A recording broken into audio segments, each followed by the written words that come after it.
ఈరోజు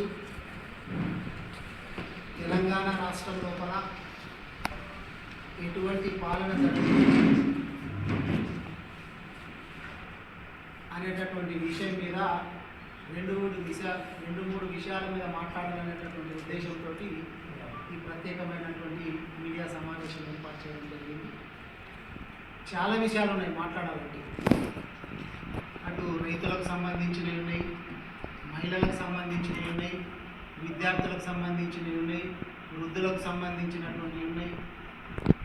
ఇంకా అవేగాక కులాల వారికి తీసినా కానీ ఎస్సీలకు ఇచ్చినటువంటి హామీలు కావచ్చు, ఎస్టీలకు ఇచ్చినటువంటి హామీలు కావచ్చు, బీసీలకు ఇచ్చినటువంటి ఇట్లా ఏమి హామీలు ఇచ్చిండ్రు, ఏమి హామీలు నెరవేర్చిండ్రు, ఇంకా ఏమి నెరవేర్చాలనేటటువంటి ప్రజలందరూ కూడా చూస్తున్నారు. ప్రతిపక్షంలో ఉన్నటువంటి మా పాత్ర కూడా, మాకు తెలంగాణ ప్రజలందరూ బీఆర్ఎస్ పార్టీ, గతంలో టీఆర్ఎస్ పార్టీని ఆశీర్వదించి 10 సంవత్సరాలు అధికారంలో ఉండమని చెప్తే తెలంగాణ రాష్ట్రాన్ని భారతదేశం లోపల నంబర్ 1 రాష్ట్రంగా చేయడం జరిగింది కేసీఆర్ గారి ఆధ్వర్యం లోపల. ఇప్పుడు ప్రతిపక్ష పాత్ర ఇచ్చింది. ప్రతిపక్ష పాత్ర కూడా ప్రజల పక్షాన ఉండి కొట్లాడనేటటువంటి ఉద్దేశంతో కొన్ని మీడియాల ద్వారా ప్రజలకు తెలవాలనేటటువంటి ఉద్దేశంతో చెప్పడం జరుగుతున్నది. నిన్న మొన్న మనం ఒక 3-4 రోజుల నుంచి మనం చూస్తున్నాం. ఏ టీవీ చూసినా, ఏ పేపర్ చూసినా, ఎక్కడ డిబేట్లో కూర్చున్నా కానీ బీసీలకు ఇచ్చినటువంటి 42% రిజర్వేషన్ మీద రాష్ట్రం మొత్తం మీద కూడా చర్చ జరుగుతుంది. మనకు తెలుసు బీసీలు మన తెలంగాణ రాష్ట్రంలో కావచ్చు, భారతదేశంలో కావచ్చు అత్యధికంగా జనాభా ఉన్నటువంటి వాళ్ళు. మరి వీళ్ళు ఎలక్షన్లకు ముందు బీసీలకు ఇచ్చినటువంటి హామీలు ఏంటివి, వాళ్ళు ఇప్పుడు ఏ విధంగా తుంగలో దొక్కుతున్నారు అనేటటువంటి విషయం. కామారెడ్డి డిక్లరేషన్ అనే పేరు పెట్టి కర్ణాటక ముఖ్యమంత్రి గారిని తీసుకొచ్చి, సిద్ధరామయ్య గారిని తీసుకొచ్చి మాకు ఓట్లు వేయండి, తెలంగాణ రాష్ట్రం లోపల కాంగ్రెస్ పార్టీ అధికారంలోకి వస్తే 6 నెలల లోపల 42% రిజర్వేషన్ చేస్తాము అనేటటువంటి మాట చెప్పారు. రిజర్వేషన్ చేస్తామన్నటువంటి వాళ్ళు ఇప్పుడు దాదాపు 18 ఏళ్ళు 20 నెలలకు దగ్గర అవుతుంది. ఒక టర్మ్ లోపల అధికారం వచ్చిన తర్వాత 60 నెలలుంటే దాదాపు 20 నెలలు కంప్లీట్ అయిపోతుంది. అంటే 3/1 అయిపోతుంది. మరి ఏం నెరవేర్చుకొచ్చిండ్రు? ఆ 40% రిజర్వేషన్ అన్నదాన్ని ఒకసారేమో మేము బిల్లు ద్వారా ఆమోదింపజేసి 42% ఇస్తామని చెప్పి ఒకసారి అంటారు, ఇంకోసారి ఏమంటారు కాదు మేము పార్టీ పరంగా 42% రిజర్వేషన్ ఇస్తామని చెప్పి ఇంకొకసారి అంటారు. ఇక మొన్ననేమో మేము ఆర్డినెన్స్ తెచ్చి ఇస్తాము అనేటటువంటి మాట చెప్తారు.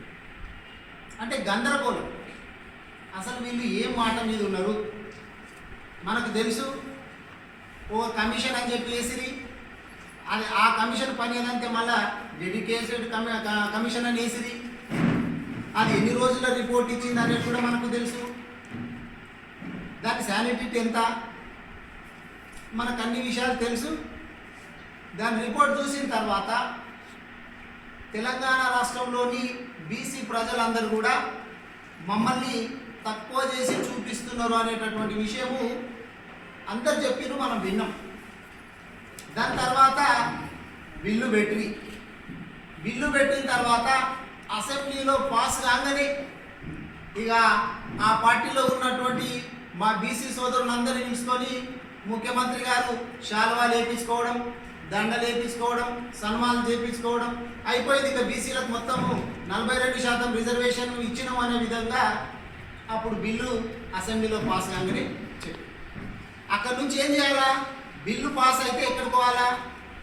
మళ్ళీ గవర్నర్ గారి నుంచి మళ్ళీ రాష్ట్రపతి గారి దగ్గరికి పోవాలి. రిజర్వేషన్లకు రాజ్యాంగం లోపల ఏముంది అంటే అన్ని రిజర్వేషన్లు కలిపి 50% దాటకూడదు అనేటటువంటి నిబంధన ఉంది. కానీ ఎక్సెప్షనల్ కేసెస్లో ప్రత్యేకమైనటువంటి సందర్భాల లోపల రాజ్యాంగాన్ని కూడా సవరించి 50% కంటే ఎక్కువ రిజర్వేషన్లు కూడా ఇవ్వచ్చు కొన్ని రాష్ట్రాలల్లో, అక్కడ అవసరాన్ని బట్టి అనేటటువంటిది కూడా ఒకటి ఉంది. దానికి అనుగుణంగానే తమిళనాడు లోపల ప్రస్తుతం 69% రిజర్వేషన్లు అక్కడ వర్తిస్తూ ఉంది. అది ఎట్లా సాధ్యమైంది? మరి వీళ్ళు ఆర్డినెన్స్ గురించి చెప్తున్నారు ఇక్కడ. గతంలో అక్కడ కూడా 3 సార్లు తమిళనాడు లోపల 3 సార్లు ఆర్డినెన్స్ పెట్టి మేము రిజర్వేషన్లు పెంచుతాము అంటే కోర్టు కొట్టేయడం జరిగింది 3 సార్లు. మరి ఎట్లా సాధ్యమైంది అంటే జయలలిత గారు ముఖ్యమంత్రిగా ఉన్నప్పుడు, భారతదేశ ప్రధానిగా పివి గారు ఉన్నప్పుడు ఢిల్లీకి పోయి కంపల్సరీ 9th షెడ్యూల్లో చేర్చిపిచ్చి, రాజ్యాంగంలోని 9వ షెడ్యూల్లో చేర్చిపిచ్చి రాజ్యాంగ సవరణ చేయడం ద్వారా మాత్రమే తమిళనాడు లోపల 69% రిజర్వేషన్లు అమలవుతా ఉన్నాయి. ఏంది 9th షెడ్యూల్ అంటే ఏంది అంటే దాంట్లో చేర్చినటువంటి వాటికి న్యాయపరంగా ఎటువంటి సమీక్షలు చేయడానికి తాత్కాలికంగా అధికారం ఉండదు. లేకపోతే ఏమవుతుంది? ఆల్రెడీ రాజ్యాంగంలో ఉన్నటువంటి 50% దాటకూడదు అనేటటువంటి నిబంధనలు ఇట్లా దాటితే, సవరణ చేయకుండా దాటితే మాత్రం కోర్టులు కొట్టేస్తాయి. 9వ షెడ్యూల్లో పెడితే మాత్రమే దానికి శాంటిటీ అనేటటువంటి వస్తుంది. మరి వీళ్ళు ఏం చేసిండ్రు? ఫస్ట్ బిల్ అండి, బిల్లు తర్వాతనేమో పార్టీ పరంగా అండి, ఇప్పుడు ఆర్డినెన్స్ అంటుంది. బిల్లు ఏమో అసెంబ్లీలో పాస్ అవుతుంది. అసెంబ్లీలో పాస్ అయినాక ఏమవుతుంది? గవర్నర్ గారి దగ్గరికి పోతుంది. అది రాష్ట్రపతి దగ్గరికి పోవలసినటువంటి అవసరం లేకపోతే బిల్లు పాస్ అయినాక గవర్నర్ గారు సంతకం పెడితే అదొక యాక్ట్ అయిపోతుంది. అంటే ఒక చట్టం, దానికి ఒక నిబంధన వచ్చేస్తుంది, చట్టం అవుతుంది. ఇది మరి ఆర్డినెన్స్ ఏంటిది? ఆర్డినెన్స్ ఏంటి అంటే అసెంబ్లీలో మొట్టమొదటగా సంబంధం లేకుండా ఏదైనా ఎమర్జెన్సీ ఉంది, ఎమర్జెన్సీ ఉన్నప్పుడు ఏం చేస్తారంటే గవర్నర్ గారికి క్యాబినెట్ వాళ్ళందరూ కూడా ఒక తీర్మానం చేసి గవర్నర్ గారికి పంపించాలి. దానికైనా ముద్ర వేసి సంతకం పెట్టించేసి పంపిస్తే మళ్ళీ అసెంబ్లీ సెషన్ పెట్టిన 6 వారాల లోపల దానికి అసెంబ్లీ తీర్మానం చేసి దాన్ని ఒప్పుకుంటేనే అది నిలుస్తుంది. నిజంగా చెప్పాలంటే బిల్లు అంటే వీళ్ళు ఎప్పుడైతే సంకల్పం పుద్దుకున్నారు కదా, మేము 42% బిల్లు పెట్టేసేసి బిల్ ఈజ్ పాస్డ్ అన్నారు కదా, అప్పుడు బిల్లు అంటే ఏంటి అంటే ప్రపోజ్డ్ అన్నట్టు, అంతే. దానికి ఎటువంటి చట్టబద్ధత ఉండదు బిల్లు అంటే. ఉదాహరణకు మీకు ఒక ఎగ్జాంపుల్ తోటి చెప్తే మీకు తెలుసు కానీ సామాన్య జనాలకు కూడా తెలుస్తుంది అనేటటువంటి ఉద్దేశంతో, ఇదే కాంగ్రెస్ వాళ్ళు 4000 పెన్షన్ ఇస్తాము అన్నారు. 4000 పెన్షన్ బిల్లు ఎప్పుడు అంటే దానికి సంబంధించినటువంటి మంత్రి తెలంగాణ రాష్ట్రం లోపల ఇప్పటి నుంచి 4000 పెన్షన్ ఇవ్వాలని నేను బిల్లు ప్రవేశపెడుతున్నా అంటే దాని మీద చర్చలు జరిగి మెజారిటీ ఉన్నప్పుడు ఒప్పుకుంటే బిల్లు పాస్ అయింది. ఆ బిల్లును గవర్నర్ గారికి పంపిస్తే గవర్నర్ దాని మీద సంతకం పెట్టితే అది ఒక చట్టం అవుతుంది, యాక్ట్ అవుతుంది. కానీ వీళ్ళు ఇప్పుడు ఏమంటున్నారు అంటే మేము ఆర్డినెన్స్ ద్వారా చేస్తాము అని. ఆర్డినెన్స్ ద్వారా చేస్తాము అంటే ఎందుకంటే అక్కడ చేస్తలేరు అనేది. మరి మీకు ముందు తెలియదా 6 నెలల లోపల ఎట్లా చట్టబద్ధత కల్పిస్తామని చెప్పిండ్రు? ఒకవేళ నిజంగా ఆర్డినెన్స్ ద్వారానే చేయాలని అనుకునింటే మరి ఇన్ని రోజులు ఎందుకు? వెంటనే చేయవచ్చు కదా. అప్పుడే 18-20 నెలల కిందమే చేయాల్సింది. అయితే ఇప్పుడు ఈ ఆర్డినెన్స్ అంటే ఏంటంటే ఇప్పుడు ఇందాక చెప్పినట్టు గవర్నర్ గారు, ఇప్పుడు ఇది మీ పెన్షన్ ఎగ్జాంపుల్ చెప్పిన, అసెంబ్లీ జరుగుతలేదు, ఇప్పుడు చాలా ఎమర్జెన్సీగా ఉంది అంటే గవర్నర్ గారికి వీళ్ళు పంపినటువంటి క్యాబినెట్ తీర్మానం 4000 పెంచమంటున్నాం అంటే మీరు పెంచేసేయచ్చు అని చెప్పి గవర్నర్ గారు పంపిస్తే అది మళ్ళీ అసెంబ్లీలోకి వచ్చి పాస్ అయిపోతుంది. మరి జీవో అంటే ఏంది? జీవో కూడా ఉంటుంది, కొంతమంది కన్ఫ్యూజ్ అవుతుంటారు. బిల్ అంటే ఏంది, యాక్ట్ అంటే ఏంది, ఆర్డినెన్స్ అంటే ఏంది, జీవో అంటే ఏంది? బిల్ అంటేనేమో ఓన్లీ అసెంబ్లీ సిగ్నేచర్ అయిపోయిన తర్వాత, నిజంగా చెప్పాలంటే యాక్ట్ అంటే అసెంబ్లీ ప్లస్ గవర్నర్, ఆర్డినెన్స్ అంటే గవర్నర్ ఫస్ట్ సిగ్నేచర్ ఈ క్యాబినెట్ తర్వాత అసెంబ్లీకి వస్తుంది. జీవో అంటే ఏంటి అంటే ఈ బిల్లు పాస్ అయ్యి గవర్నర్ సిగ్నేచర్ అయిపోయినాక యాక్ట్ ఏదైతే ఉన్నదో అది ఇంప్లిమెంట్ కావాలంటే ఆఫీసర్స్ ఇచ్చేటటువంటి గవర్నమెంట్ ఆర్డర్. జీవో అంటే అది అధికారులు ఇస్తారు, ప్రిన్సిపల్ సెక్రటరీ కావచ్చు, ఒక ఐఏఎస్ కావచ్చు, ఐపీఎస్ కావచ్చు, వీళ్ళు ఇచ్చేటటువంటి గవర్నమెంట్ ఆర్డర్ లేకపోతే ఎగ్జిక్యూటివ్ ఆర్డర్ అంటారు. వీళ్ళు నిజంగా వీళ్ళు ఇప్పుడు ఆర్డినెన్స్ ఎక్కడ చెల్లదని చెప్పి వీళ్ళకి తెలుసు.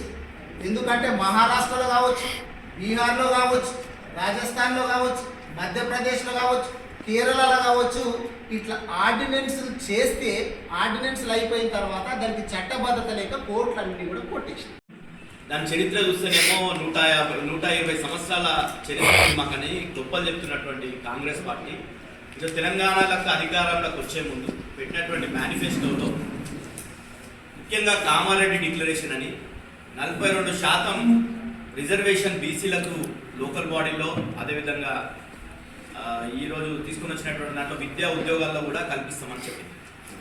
ముఖ్యంగా ఏంటంటే వాళ్ళ చరిత్ర చూసుకుంటే, కాంగ్రెస్ పార్టీ చరిత్ర చూసుకుంటే భారతదేశానికి స్వాతంత్రం వచ్చిన సందర్భం తర్వాత కాకా కాలేకర్ కమిషన్ అని బీసీలకు సంబంధించి 1953లో కమిషన్ వేసింది. ఆ కమిషన్ వేస్తే ఆ కమిషన్ సిఫారసు చేసింది మీరు కులగణన 1961 నుండి మీరు కులగణన చేయాలని చెప్పింది. అదేవిధంగా కేంద్రంలో మంత్రిత్వ శాఖ, బీసీలకు ఒక మంత్రిత్వ శాఖ ఉండాలని చెప్పింది. అట్లా చెప్పినటువంటి ఆ కమిషనే చైర్మనే డిసైడ్ ఇచ్చే విధంగా ఆ రోజు ఉన్నటువంటి నెహ్రూ గారు ప్రవర్తించారు.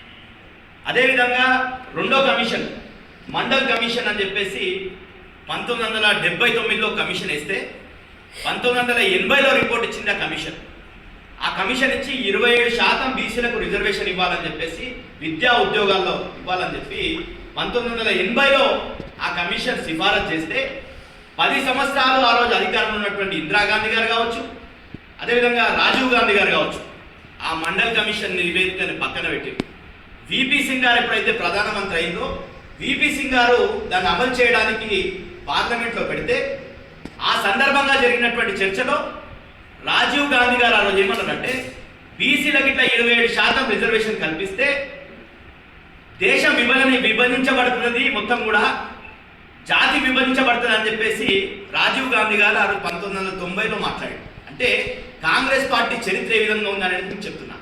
దేశానికి స్వాతంత్రం వచ్చిన తర్వాత 1952 నుండి జరిగినటువంటి 2014 వరకు కూడా దాదాపు 55 సంవత్సరాల కాంగ్రెస్ పార్టీ అధికారంలో ఉంది. దేశంలో బీసీలకు మంత్రిత్వ శాఖ ఏర్పాటు చేయనటువంటి గవర్నమెంట్గా వాళ్ళు ఉన్నారు. తర్వాత వచ్చినటువంటి బీజేపీ కూడా 11 సంవత్సరాల్లో కేంద్రంలో ఈరోజు బీసీలకు మంత్రిత్వ శాఖ లేదు. ఈ రెండు పార్టీలు ఈరోజు రెండు జాతీయ పార్టీలు చాలా చెప్పుకుంటే బీసీలకు చేసినాం. ఈరోజు ఇన్ని తెలిసినటువంటి ఎందుకు అసలు రిజర్వేషన్లు లోకల్ బాడీస్ అంటే సర్పంచులు కావచ్చు, ఎంపీటీసీలు కావచ్చు, జెడ్పీటీసీలు కావచ్చు, దీనికి సంబంధించి రాజ్యాంగంలో ఆర్టికల్ 243 డీలో టీలో స్పష్టంగా అంటే అర్బన్ లోకల్ బాడీస్కి ఒకటి, అంటే రూరల్ లోకల్ బాడీస్కి సంబంధించి 243 అధికారంలో స్పష్టంగా ఏముందంటే ఎస్సీ ఎస్టీలకు సంబంధించి జనాభా దామాషన రిజర్వేషన్ కల్పించాలని, బీసీలకు మాత్రం రాష్ట్ర ప్రభుత్వాలు రిజర్వేషన్ ఇచ్చుకోవచ్చు అంటే గతంలో ఉమ్మడి రాష్ట్రంలో మనం కూడా 34% రిజర్వేషన్ ఇచ్చుకున్నాం. తెలంగాణ వచ్చిన తర్వాత కూడా అదే 34% రిజర్వేషన్ ఇవ్వాలని చెప్పేసి కేసీఆర్ గారు చట్టం చేసాడు. పంచాయత్ రాజ్ యాక్ట్ 2018లో చట్టం చేసి కేసీఆర్ గారు ఆ చట్టంలో 34% మనం పొందుపరిస్తే ఆ రోజు ఉన్నటువంటి హైకోర్టు గతంలో 2010లో ఒక సుప్రీంకోర్టులో రాజ్యాంగ ధర్మాసనం Krishnamurthy versus union of India అని రాజ్యాంగ ధర్మాసనం ఏం చెప్పిందంటే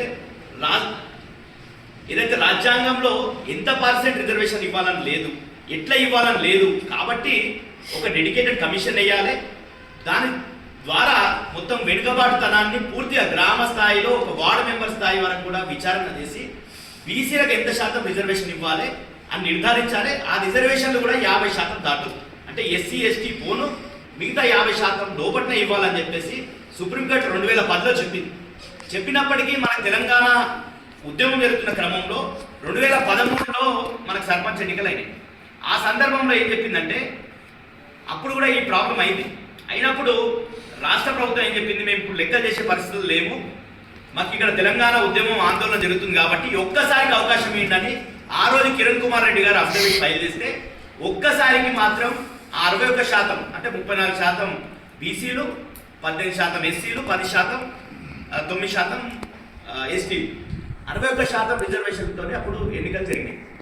తర్వాత 2018లో ఎప్పుడైతే చట్టం తెచ్చిండో కేసీఆర్ గారు, దాన్ని హైకోర్టు కొట్టేసి మీరు సుప్రీంకోర్టు జడ్జిమెంట్ని అతిక్రమిస్తున్నారు కాబట్టి 50% రిజర్వేషన్ దాటుతుంది కాబట్టి మేము కొట్టేసినాం అని చెప్పి కొట్టేసిన తర్వాత సుప్రీంకోర్టు కూడా పోయినాం. సుప్రీంకోర్టు కూడా వినలేదు, యాక్సెప్ట్ చేయలేదు. చెయ్యని కారణంగా ఈరోజు రిజర్వేషన్లు 23% కావచ్చు. ఎక్కడైతే ఎస్సీ ఎస్టీ జనాభా పెరిగిందో అక్కడ బీసీల రిజర్వేషన్ తగ్గింది. అదంతా కూడా మనకు తెలుసు.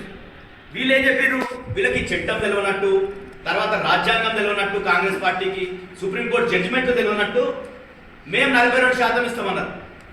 మేము ఫస్ట్ నుండి చెప్తున్నాం మీరు 42% ఇవ్వాలంటే, నేను ఆ రోజు కమిషన్ సభ్యునిగా ఉన్నా 9 నెలలు కాంగ్రెస్ ప్రభుత్వం, ఈ ప్రభుత్వం వచ్చినాక కూడా 9 నెలలు మేము కమిషన్ సభ్యులు ఉన్నప్పుడు కూడా మేము స్పష్టంగా చెప్పినాం. మేము రిపోర్ట్ కూడా ఇవ్వడం జరిగింది, మా చైర్మన్ ద్వారా రిపోర్ట్ కూడా ముఖ్యమంత్రి గారు అడిగితే రిపోర్ట్ ఇవ్వడం జరిగింది.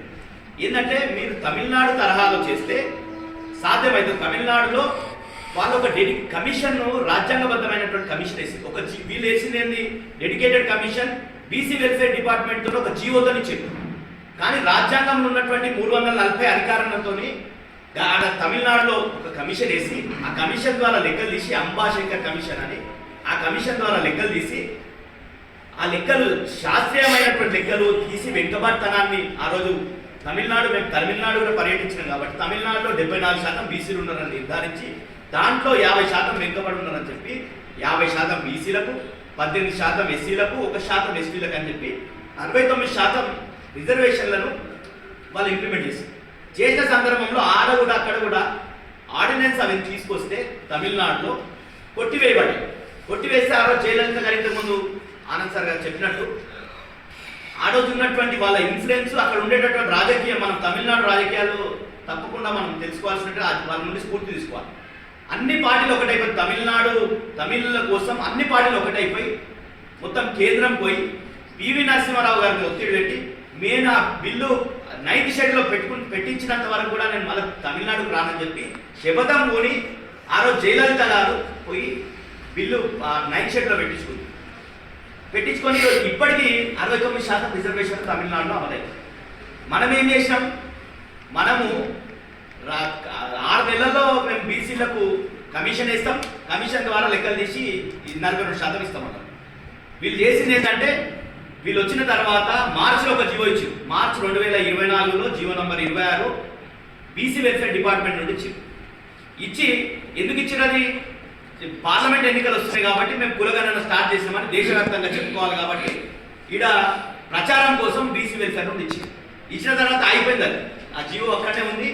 మళ్ళా ప్లానింగ్ డిపార్ట్మెంట్ తోని అక్టోబర్లో జీవో చెప్పినట్లు నిజంగా 3 నెలల కింద ఈ బీసీ రిజర్వేషన్ సంబంధించి 42% బీసీలకు రిజర్వేషన్లు కల్పిస్తామని అసెంబ్లీలో ఒక బిల్ పాస్ చేసి దాన్ని గవర్నర్ ఆమోదం చేసి మరి కేంద్ర ప్రభుత్వానికి పంపించడం జరిగింది. అప్పుడు బీసీలు అందరూ కూడా అనుకున్నారు వీళ్ళు తప్పకుండా కేంద్ర ప్రభుత్వం దగ్గర కూడా ఆమోదం చేసి చట్టబద్ధంగా ఎలాంటి న్యాయ సమస్యలు ఎదురుకాకుండా ఈ బీసీ బిల్లును అమలు చేస్తారని. కానీ సరిగ్గా 3 నెలల తర్వాత చూస్తే ఈరోజు కొత్తగా ఒక ఆర్డినెన్స్ వేసి మరి మళ్ళీ దాన్ని గవర్నర్ ఆమోదానికి పంపించి ఆ రకంగా బీసీలకు 42% రిజర్వేషన్ కల్పిస్తామని ఒక కొత్త నాటకానికి ఈరోజు తెరదీయడం అనేటువంటిది జరిగింది. ఇంతకుముందు ఆనంద్ సార్ చెప్పినట్టు ఒకసారి గవర్నర్ గారు సంతకం చేసి కేంద్రానికి పంపించిన తర్వాత మళ్ళీ ఆర్డినెన్స్ మీద సంతకం చేస్తాడా చేయడా, మరి న్యాయపరంగా ఎలాంటి చిక్కులు వస్తాయనేటువంటిది మరి వీళ్ళకి తెలుసా, వాళ్ళకు తెలిసి చేస్తున్నా తెలియక చేస్తున్నా అనేది ఒకటి. ఇంతకుముందు కూడా చాలా రాష్ట్రాలు మరి ఆర్డినెన్స్ ద్వారా బీసీలకు రిజర్వేషన్ తీయాలనేటువంటి ఆలోచన చేసిన రాష్ట్రాలన్నీ ఆర్డినెన్స్ ద్వారా బీసీలకు రిజర్వేషన్లు ఇవ్వలేవు. ఎందుకంటే ఇప్పుడు మనకు తమిళనాడే ఎగ్జాంపుల్. ఇప్పుడు శివప్రసాద్ పటేల్ మన ఆనంద్ సార్ చెప్పినట్టు తమిళనాడులో కూడా 3 సార్లు ఆర్డినెన్స్ జారీ చేశారు, కానీ రిజర్వేషన్లు అమలు చేయలేకపోయారు. మరి లాస్ట్గా అప్పుడు మన తెలంగాణ బిడ్డనే ఉన్నటువంటి పివి నరసింహారావు ప్రధానమంత్రి ఉన్నప్పుడు తమిళనాడులో ఉన్న పార్టీలన్నీ కూడా అన్నీ ఏకమై పివి నరసింహారావు దగ్గర కూర్చొని బీసీలకు ఇట్లయితేనే న్యాయం జరుగుతుంది జనాభా ప్రాతిపదికన మరి 50% మించాల్సిందే రిజర్వేషన్లు, అట్లా మించితేనే బీసీలకు న్యాయం అవుతుందని ఈరోజు వాళ్ళు 69% రిజర్వేషన్లు ఓన్లీ మొత్తం దేశంలోనే తమిళనాడు రాష్ట్రం లోపల అమలు జరుగుతుంది. మరి అదే రకంగా ఇప్పుడు ఈరోజు తెలంగాణ రాష్ట్రాన్ని కూడా తీసుకుంటే జనాభా ప్రాతిపదికన బీసీలు ఎంతమంది ఉన్నారు, లేకపోతే ఇంకా ఇతర క్యాస్టులు ఎంతమంది ఉన్నారు, ఆ రకంగా చూసుకొని దాన్ని మనం ప్రధానమంత్రి దగ్గర మరి ఎన్నిసార్లు ఢిల్లీ ప్రయాణం జరుగుతున్నది, ఆ ఢిల్లీ లోపల మరి వేరే వేరే రకాల చర్చలు జరుపుతున్నాడు ప్రధానమంత్రి దగ్గర కానీ ఇతర మంత్రుల దగ్గర కానీ రేవంత్ రెడ్డి గారు కానీ అతని క్యాబినెట్లో ఉన్నటువంటి మంత్రులు కానీ అక్కడ వెళ్తున్నారు. కానీ ఎన్నడూ కూడా ఈ యొక్క బీసీ బిల్లు విషయమై చర్చించినట్టు మనకు ఎక్కడ రాలేదు, మీడియాలో రాలేదు, పత్రికలో రాలేదు, వాళ్ళు ఎక్కడ కూడా జరగలేదు. నిజంగా వీళ్ళకు బీసీలకు 42% రిజర్వేషన్ చేయాలని చిత్తశుద్ధి ఉంటే ఇక్కడ ఉన్న అన్ని పార్టీలను కూడా సమాయత్తం చేసి అందరినీ కలుపుకొని మరి ఢిల్లీకి పోయి అక్కడ ఉన్న కేంద్ర ప్రభుత్వాన్ని కలిసి తప్పకుండా ఈ 42% అమలు కావాల్సిందే, ఈ రాష్ట్రంలో బీసీలు ఎక్కున్నారు, బీసీలకు న్యాయం కావాల్సిందే అనేటువంటి పోరాటాన్ని కానీ వీళ్ళ యొక్క వినతిని కానీ అక్కడ ఎక్కడ చూపించడం లేదు. కాబట్టి ఇది ఎంతసేపు జనాభాలో ఎంతో ఎక్కువ శాతంగా ఉన్న బీసీలను మోసం చేసి ఏదో ఎలక్షన్లో ఓట్లు దండుకుందాం అనేటువంటి ఒక ఉద్దేశంతోనే ఈ యొక్క ఆర్డినెన్స్ తెచ్చినట్లుగా కనిపిస్తుంది. రేపు నిజంగా ఎవరైనా అనుకోకుండా కోర్టుకు పోతే ఈ ఆర్డినెన్స్ కూడా రద్దయ్యే అవకాశం ఉంది. మళ్ళీ యథావిధిగా బీసీలకు ఇంతకుముందు ఏం జరిగిందో అదే జరగడానికి అవకాశం ఉంది. కాబట్టి ప్రజలందరూ కూడా తెలంగాణ రాష్ట్రంలో ఉన్న ప్రజలందరూ కూడా ఈ యొక్క ప్రభుత్వం కాంగ్రెస్ ప్రభుత్వం ఏం చేస్తున్నది, బీసీలను ఎట్లా మోసం చేస్తున్నది అనేది గమనించాలి. గమనించి వాళ్ళకు తగిన విధంగా గుణపాఠం చెప్పాలి. కాంగ్రెస్కి ఏమాత్రం చిత్తశుద్ధి ఉన్నా వెంటనే కేంద్ర ప్రభుత్వం దగ్గర ఆమోదం పొంది ఈ రిజర్వేషన్ అమలు చేసి స్థానిక ఎన్నికలు చేస్తే బాగుంటుందని ఈ సందర్భంగా తెలియజేస్తుంది.